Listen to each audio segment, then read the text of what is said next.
Hello दोस्तों, स्वागत है आपका आज की वीकली करंट अफेयर क्लास में।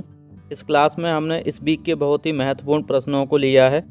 जिन प्रश्नों का आंसर आप जानते हैं उनका आंसर कमेंट बॉक्स में अवश्य दें। हमारा पहला क्वेश्चन है कि राष्ट्रीय युवा दिवस कब मनाया जाता है। करेक्ट आंसर है हमारा ऑप्शन नंबर 2 यानी कि 12 जनवरी। हम 12 जनवरी को क्या मनाते हैं तो आप बताएंगे राष्ट्रीय युवा दिवस। तो आप बताएंगे किसके उपलक्ष्य में, तो स्वामी विवेकानंद की जयंती के उपलक्ष्य में हम इसको मनाते हैं। नेक्स्ट है हमारा क्वेश्चन, हाल ही में किस राज्य ने स्टूडेंट पुलिस कैडेट योजना शुरू की है। तो करेक्ट आंसर है हमारा ऑप्शन नंबर 4 यानी कि हरियाणा राज्य के द्वारा शुरू किया गया है। इसको शुरू करने का जो उद्देश्य है वो स्टूडेंट को क्या करना, कानून व्यवस्था और सामाजिक जिम्मेदारी को बढ़ावा देने के लिए स्टूडेंट पुलिस कैडेट योजना शुरू की गई है। किसके द्वारा? हरियाणा राज्य के द्वारा। नेक्स्ट हमारा क्वेश्चन है कि किस देश ने हाल ही में अपना पहला स्वदेशी ड्रोन लॉन्च किया है। तो स्वदेशी जो ड्रोन है वो भारत के द्वारा लॉन्च किया गया है। किसके द्वारा? भारत के द्वारा। इसका नाम क्या है तो आप बताएंगे इसका नाम है गरुण एक्सप्रेस, जो कि स्वदेशी ड्रोन है जो रक्षा और आपदा प्रबंधन के लिए उपयोगी है। नेक्स्ट हमारा क्वेश्चन है भारतीय सेना दिवस कब मनाया जाता है। तो भारतीय सेना दिवस हम 15 जनवरी को मनाते हैं। कब मनाते हैं? 15 जनवरी को, जो कि फील्ड मार्शल KM करियप्पा के भारतीय सेना प्रमुख बनने की स्मृति में मनाते हैं। आपको इनका नाम याद रखना है, KM करियप्पा। क्या नाम याद रखना है? KM करियप्पा। और कब मनाते हैं? तो 15 जनवरी को। नेक्स्ट हमारा क्वेश्चन है विश्व बैंक ने हाल ही में किस क्षेत्र में $500 मिलियन की सहायता देने की घोषणा की है। तो करेक्ट आंसर है हमारा ऑप्शन नंबर 3 यानी कि कृषि के क्षेत्र में। तो विश्व बैंक ने भारतीय कृषि को मजबूत करने के लिए कितना दिया है तो आप बताएंगे $500 और किसमें $मिलियन इसमें अनुदानित किया गया है, जिससे भारतीय कृषि कैसी हो, मजबूत हो सके। हाल ही में किस भारतीय खिलाड़ी को सर गारफील्ड सोबर्स ट्रॉफी 2024 से सम्मानित किया गया है। तो करेक्ट आंसर है हमारा शुभम गिल। किसे दिया गया है ये ट्रॉफी तो आप बताएंगे शुभम गिल को दिया गया है, क्योंकि शुभम गिल के द्वारा क्या किया गया है, बहुत ही शानदार प्रदर्शन किया गया है। इसके उपलक्ष्य में इन्हें ये ट्रॉफी दी गई है। इस ट्रॉफी को आपको याद रखना है। कौन सी ट्रॉफी है? Sir Garfield Sobers trophy. Next हमारा क्वेश्चन है ग्लोबल इनोवेशन इंडेक्स 2024 में भारत की रैंकिंग क्या थी। तो इसमें हमारे भारत की रैंकिंग है 38।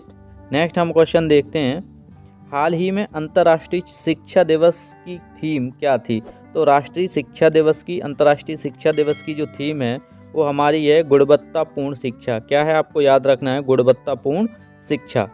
नेक्स्ट हम देखते हैं क्वेश्चन कि भारतीय रेलवे ने हाल ही में किस नई तकनीकी का अनावरण किया है। तो आप बताएंगे हाइड्रोजन ट्रेन। किसका? Hydrogen train.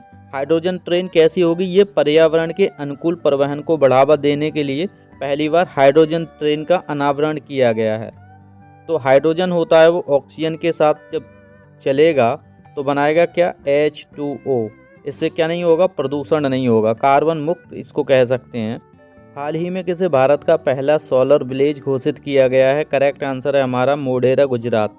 तो मोढेरा गुजरात को भारत का पहला सोलर विलेज घोषित किया गया है। आपको याद रखना है, एग्जाम के लिए ये वेरी इंपॉर्टेंट क्वेश्चन है, आपको याद रखना है। ये कहाँ है तो आप बताओगे गुजरात में। इसका नाम क्या है तो बताओगे आप मोढेरा।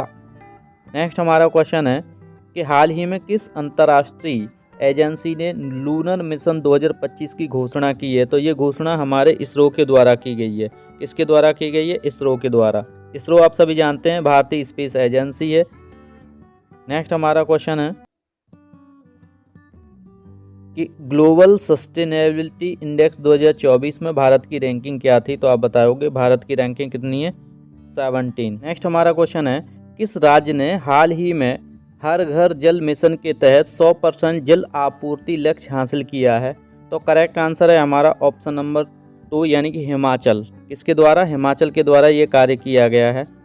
नेक्स्ट है भारतीय फिल्म द लास्ट माइल किस अंतर्राष्ट्रीय फिल्म महोत्सव में सर्वश्रेष्ठ फीचर फिल्म का पुरस्कार जीता है।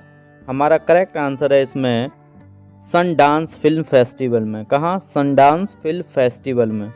नेक्स्ट क्वेश्चन देखते हैं हाल ही में भारत ने किस देश के साथ ग्रीन हाइड्रोजन समझौते पर हस्ताक्षर किए हैं। तो भारत में किसने, जर्मनी के साथ, आपको याद रखना है किसके साथ, जर्मनी के साथ। नेक्स्ट क्वेश्चन देखते हैं, हाल ही में शुरू किया गया राष्ट्रीय डेटा गवर्नेंस फ्रेमवर्क किससे संबंधित है।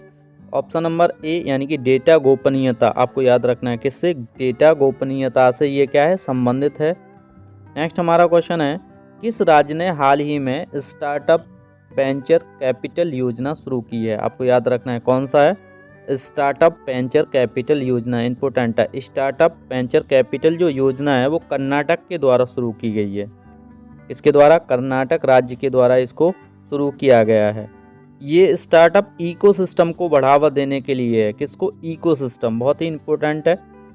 नेक्स्ट हमारा क्वेश्चन है, 2024-25 के लिए IMF ने भारत की GDP वृद्धि दर का अनुमान कितना लगाया। तो GDP वृद्धि दर का जो अनुमान है वो हमारा है 6.5%। कितना है, 6.5%। नेक्स्ट हमारा क्वेश्चन है, भारत ने किस देश के साथ हाल ही में डिजिटल ट्रेड समझौता किया है। तो भारत ने डिजिटल ट्रेड समझौता किसके साथ किया है, UK के साथ, यूनाइटेड किंगडम के साथ क्या किया है, तो आप बताओगे डिजिटल ट्रेड समझौता किया है। नेक्स्ट हम क्वेश्चन देखते हैं कि हाल ही में किस भारतीय को यूनेस्को द्वारा क्रिएटिविटी एंड कल्चर अवार्ड दिया गया है। तो creativity and culture award Sonam Wangchuk को मिला है। किसको, आप याद रखना है, सोनम वांगचुक। अब ये सोनम वांगचुक कहाँ के हैं, तो आप बताएंगे ये लद्दाख के इंजीनियर हैं।